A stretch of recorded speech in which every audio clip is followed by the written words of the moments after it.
Les amis, nous sommes à la 23e journée de la Liga. Il a fallu attendre 23 journées pour voir un penalty enfin sifflé contre le Real Madrid.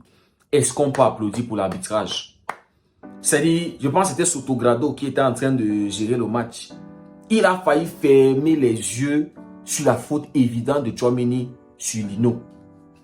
C'est-à-dire, nous on était là, on voulait voir encore comment l'arbitrage allait aider ce Real Madrid, allait fermer les yeux sur une faute évidente.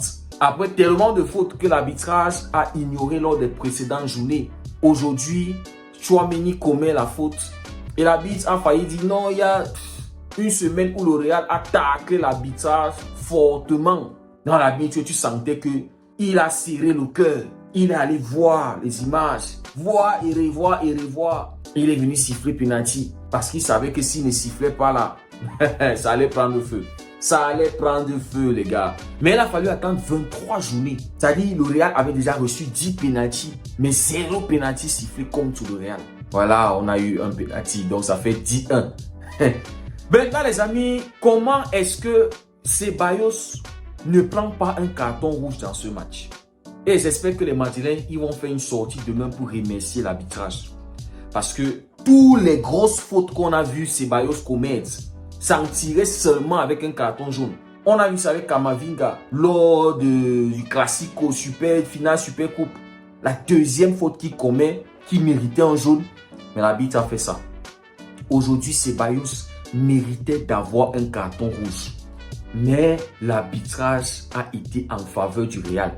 Demain, ils vont se lever et dire comment le système est contre eux. Comment ce système est construit pour leur nuire. Mais ce soir, on a vu encore l'arbitre être favorable envers le Real. Comment est-ce que Jude Bellingham ne prend pas au moins un carton jaune? Comment? Avec tous les fautes qu'il a commis.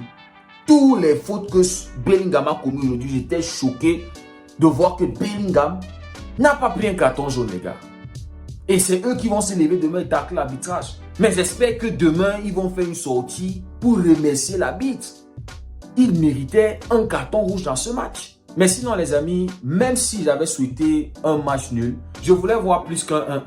Franchement, je suis déçu par ce que Atlético a proposé aujourd'hui. Quand ils viennent jouer face au Real, je ne sais pas pourquoi ils ont ce complexe de petit frère. Vous jouez face à un Real Madrid qui est diminué défensivement, qui joue avec Asensio, Tchouaméni. On a vu Tchouaméni commettre encore une faute. Mais je ne comprends pas comment l'Atlético, ils ont été complexés face au Real Madrid. Tellement de situations de contre-attaque qu'ils ont eues et ils les ont tout gâché. Un seul tir cadré en première mi-temps et c'est le penalty. Atlético, ils ont eu 2 grosses occasions. Mais je ne comprends pas comment une équipe comme ça là, qui est en forme, cette semaine en Copa del Rey, ils ont marqué 5 buts face à Retafe. Mais ils arrivent face au Real Madrid et ils gardent le bus comme Simeone avait dit. Et on a cru que Simeone était en train de blaguer. Il y a des Madrilènes qui disaient non, ils ne vont pas garder le bus, ils vont venir chercher le Real Madrid. Moi-même, je m'attendais à ce qu'ils allaient venir chercher le Real Madrid. Ils allaient presser, ils allaient essayer de jouer. Mais non, les gars, leur plan, c'était le match nul. Et ils ont pris leur match nul et je suis sûr qu'ils sont satisfaits. Ils sont satisfaits de leur match nul. Mais je suis déçu, les amis. Je suis très déçu par ce derby. Oui, je voulais un match nul, mais je voulais un match divertissant. Je voulais voir plus de buts. Ceux qui étaient dans le live, je vous ai dit que j'ai pronostiqué un 3-1, 2-1 en faveur d'Atlético. Mais combien de contre-attaques ils ont eu? Tu les vois, ils sont à 2 ou à 3 qui sont en train de mener la contre-attaque. Le reste des joueurs, ils sont derrière pour défendre.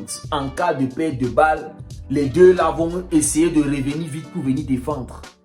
Ils ont les situations de contre-attaque au lieu d'attaquer en masse pour aller marquer, non. Et tout leur contre-attaque s'est terminé au-dessus de la barre. Sinon cadré. Ils sont venus avec les intentions de défendre, de prendre un point. Et ça s'est vu en premier mi-temps. La stratégie était de défendre et d'essayer de trouver une solution là-bas devant. La première mi-temps était déjà le scénario parfait. Le scénario qui favorisait Atlético. Ils ont obtenu le penalty et Julian qui transforme Panenka, le sang-froid. Tu es face à Courtois, tu es dans un derby, tu es à l'extérieur et tu te permets une Panenka. Mais c'est qui ce joueur? Donc, le scénario était déjà parfait pour Atlético. On a marqué notre but, on a eu notre penalty, l'opération parfaite. Maintenant, on continue de défendre. On s'en fout on défend. Et Mbappé, Vinicius, qui était vaurien en plein mi-temps. 0 dribble, 0 tir cadré. Il n'y a que Rodrigo qui était en train de faire un bon match. Offensivement, même Bellingham, il était là, il commettait des fautes par-ci, par-là, il tombait par-ci, par-là. Il n'y avait que Rodrigo qu'on voyait offensivement. C'est lui qui apportait le danger, c'est lui qui essayait de percuter, c'est lui qui essayait de créer les occasions. Et tu savais que s'il y a une solution, si le Real pouvait trouver la solution, ça devait passer par Rodrigo. Et c'est lui qui a l'occasion du but en deuxième mi-temps. Et le Real Madrid a su réagir très tôt. Quand le Real égalise, moi je me suis dit que le match là pouvait se terminer 2-1. Parce que rappelez-vous les amis, Atlético, quand ils ont joué face au Barça, le Barça a marqué en premier. Et après, Atlético a gagné le match 2-1. Quand ils sont allés au Parc des Princes face au PSG, le PSG a ouvert le score. Et c'est Atlético qui a fini par gagner le match 2-1. Donc, nous sommes dans un scénario où c'est eux qui ont ouvert le score. Et ils sont en train de défendre. Et on a un Real Madrid qui est en train de presser tout haut. Et tu te dis, peut-être c'est Atlético qui va perdre le match. Peut-être ils vont se retrouver à perdre 2-1. Parce que tellement ils ne proposaient rien offensivement. Bien qu'ils ont eu des situations de contre-attaque, tellement de situations de contre-attaque, mais mal gérées parce que le plan était de défendre, complexé face au Real Madrid, des petits frères du Real Madrid. Et moi, je me disais que le Real pouvait gagner ce match 2-1. Et quand le but arrive très tôt, je me dis, là, le Real, ils vont gagner. Là, le Real, ils vont aller chercher le 2-1.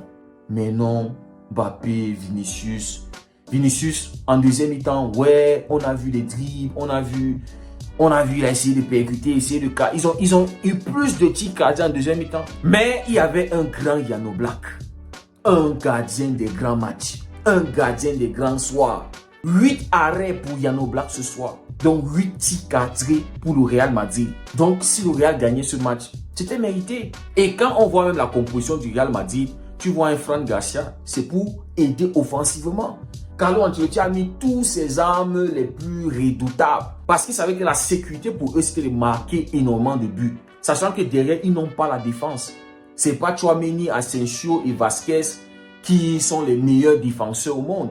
Et considérant le fait que tu as Griezmann, tu as Sorloth, tu as Alvarez, tu as Correa, tu as Giuliano Simeone. En fait, tu as tous ces armes offensifs d'Atlético. Je me dis que Ancelotti s'est dit qu'à un moment, ma défense va craquer. Ils peuvent peut-être encaisser 1 ou 2 buts. Mais je compte sur le fait que mes gars devant là vont marquer des buts. Et on a vu le Real qui a pressé, qui a poussé. C'est vrai que la première mi-temps n'a pas été une réussite pour le Real Madrid.